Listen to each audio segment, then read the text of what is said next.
Hello, I'm Thomas at Art and Lit Matters. I want to welcome all of you to T.S. Eliot in August, a month-long celebration of the poetry of Thomas Stearns Eliot.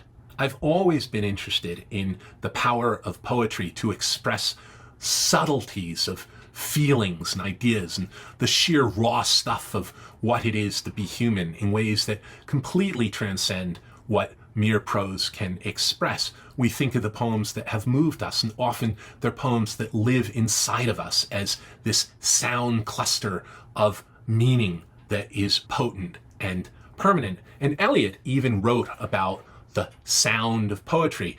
What I call the auditory imagination is the feeling for syllables and rhythms penetrating far beyond the conscious levels of thought and feeling, invigorating every word, sinking to the most primitive and forgotten, returning to the origin and bringing something back, seeking the beginning and the end, drawing out the primitive and forgotten, alluding to the power of sound to, in a sense, lull and hypnotize and awaken a receptivity to those places of consciousness that we normally shut down, the collective unconscious, or the whisperings from a further room, or the subtle places in our psyche and soul that are mostly forgotten. He's talking about the sound sense of poetry and the auditory imagination as performing an act of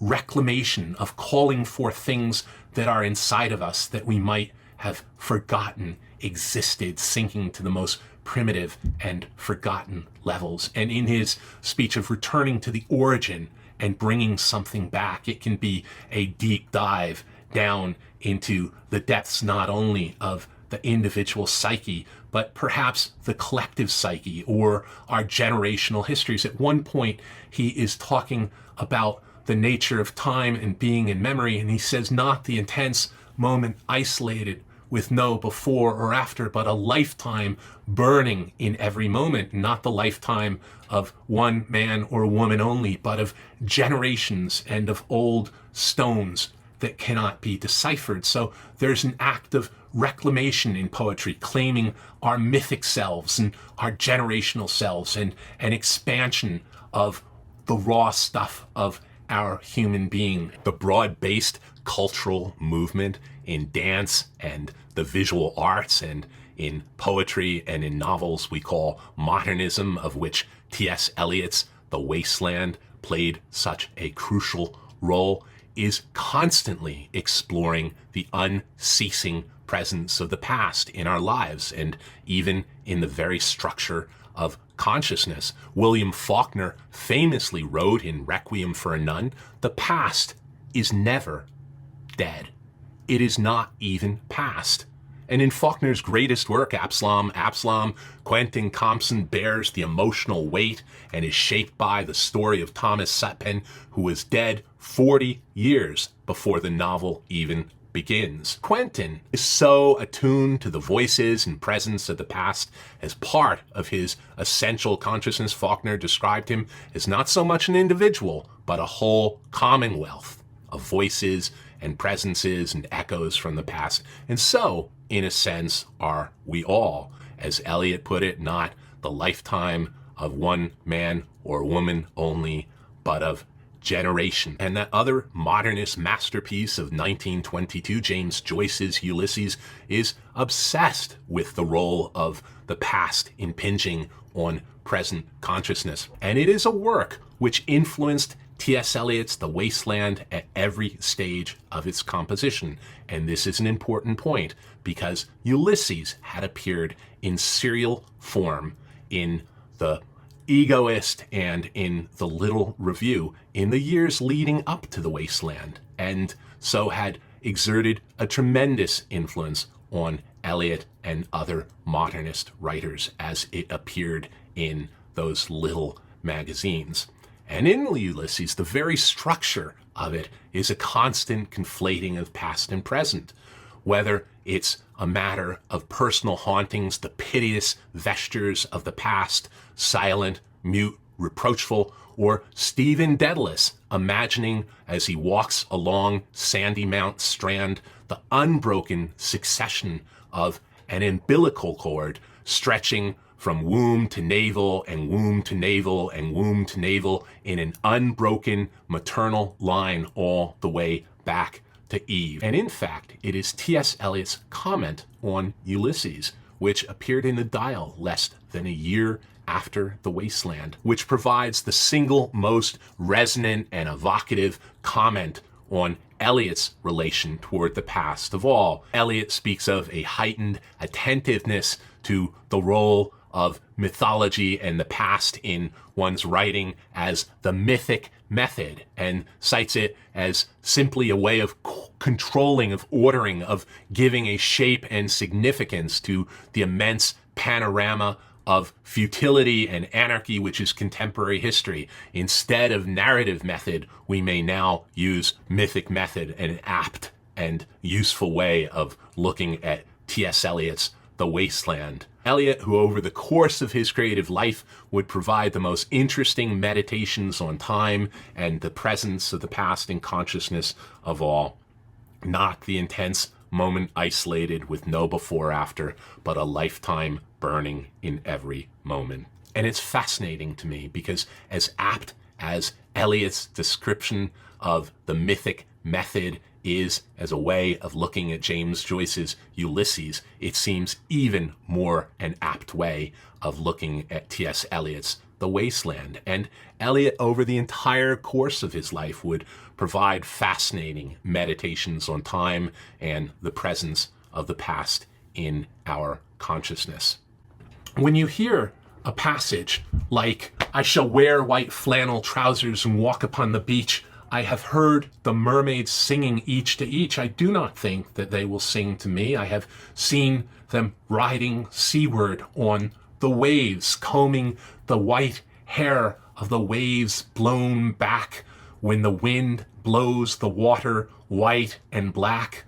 We have lingered in the chambers of the sea by sea girls wreathed with seaweed red and brown, till human voices wake us and we drown."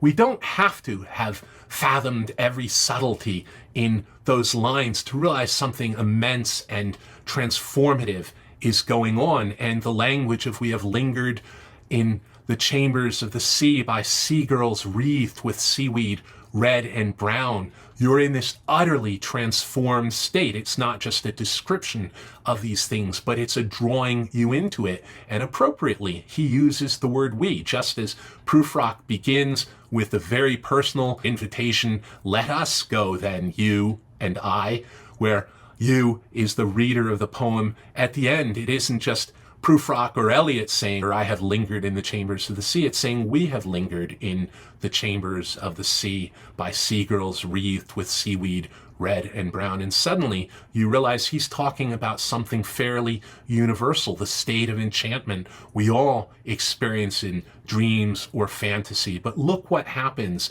till human voices wake us and we drown. And so in a single line, he has mapped the sort of dispossession from a world of enchantment. It's a little like Milton's great line in his poem, "Methought I saw my late espoused saint," where at the end, in 10 simple monosyllabic words, he spells it out when you're in a state of connection with someone you've lost, in a dream state, and are there with full presence. "And I woke, she fled, and day brought back my night." 10 simple words, but he's given us this universal sense of loss upon waking from sleep. And we have it, of course, at the end of the poem, "Combing the white hair of the waves blown back when the wind blows the water white and black. We have lingered in the chambers of the sea by sea girls wreathed with seaweed red and brown, till human voices wake us and we drown." And my point is that the sound sense of that is part of the enchantment of it. It's what takes us in to that temporary vision of sea girls wreathed with seaweed red and brown, and yanks us away from it with the truly tragic "till human voices wake us and we drown. But Eliot is doing that because of his acuity with the auditory imagination, that feeling for syllable and rhythm penetrating far below the conscious mind. So I think that to begin with, one thing that this says absolutely is that if you're going to get inside of Eliot, you have to do it by hearing the words themselves, hearing the poems. Virginia Woolf wrote in her 1922 diary after a visit from Thomas Eliot to her and her husband Leonard Woolf. Eliot dined last Sunday and read his poems. He sang it and chanted it and rhythmed it. It has great beauty and force of phrase, symmetry and intensity. What connects it together, I'm not so sure, but one is left, however, with some strong emotion. The Wasteland, it is called. Now, I find that absolutely amazing because as acute a mind as Virginia Woolf had, just like anyone who experiences the poem for the first time, it's sort of a fragmentary world. You don't understand it. And yet, within the sound sense of it and with the penetrative quality of sound itself, which, unlike what we see around us, is literally penetrating into our ears and our body and creating something that is visceral and physical and real. And within that magic world of both the semantic sense of the poem that she just gets little hints at and the rhythms of the poem in Eliot's chanting of it and singing it, she has this sense of its great beauty. And it inspired her enough that she and Leonard Woolf would publish it in what was the first English edition in book form of the book in 1923, a year after it was published first in Eliot's Criterion and the following month in The Dial, and then in hardback by Bonnie and Liverite. She and Leonard would go down into their printing room and literally by hand produce an edition of the poem, which was a loving and really amazing production, and part of her sense and expression of her sense and just how important and beautiful the poem was. So the takeaway with that would be you don't have to just listen to Eliot's readings of the poem late in life, which tend to be staid and subdued and buttoned down and fairly flatlined, but you can imagine him reading this great poem and singing it and rhythming it and rhyming it. And keep in mind that the original title was He Do the Police in Different Voices. So be sensitive not only to the sound sense of it, but to the rhythms of speech of it and the individual characters in the poem, of which there are many. The river's tent is broken. The last fingers of leaf clutch and sink into the wet bank. The wind crosses the brown land unheard. The nymphs are departed. Sweet Thames runs softly till I end my song. The river bears no empty bottles, sandwich papers, silk handkerchiefs, cardboard boxes, cigarette ends, or other testimony of summer nights. The nymphs are departed, and their friends, the loitering heirs of city directors, departed, have left no addresses. By the waters of Leman I sat down and wept. Sweet Thames, run softly till I end my song. Sweet Thames, run softly, for I speak not loud or long, but at my back in a cold blast I hear the rattle of the bones and chuckle spread from ear to ear.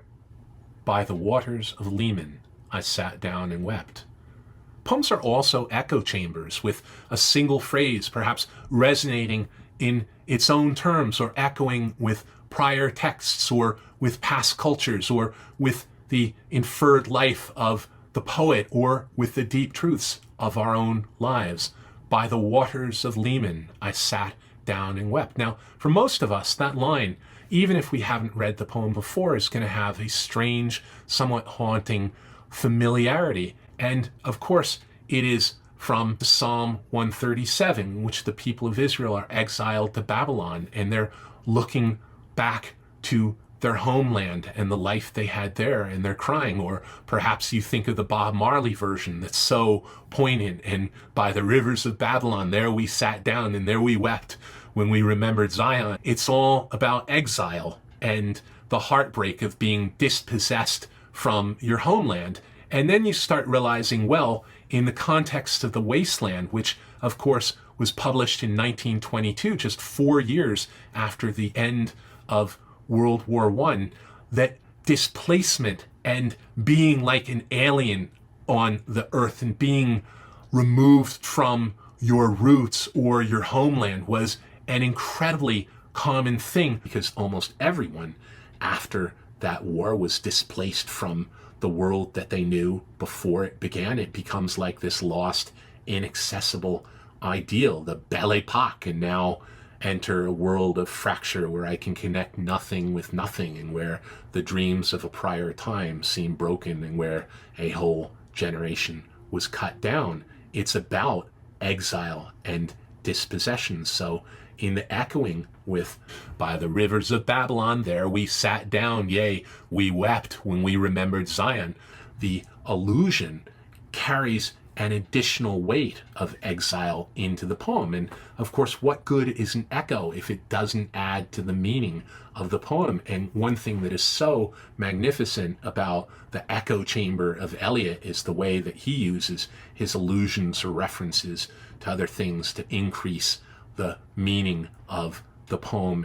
Now, returning once more to the same passage I read from Virginia Woolf's journal, where she speaks of Eliot coming over and chanting and singing his poem, and speaks of the emotional power of the poem that she felt without really understanding it. She goes on to say that Mary Hutchinson, a mutual acquaintance, says the poem is Tom's autobiography. So with that in mind, I want to return once more to the phrase, by the waters of Leman, I sat down and wept.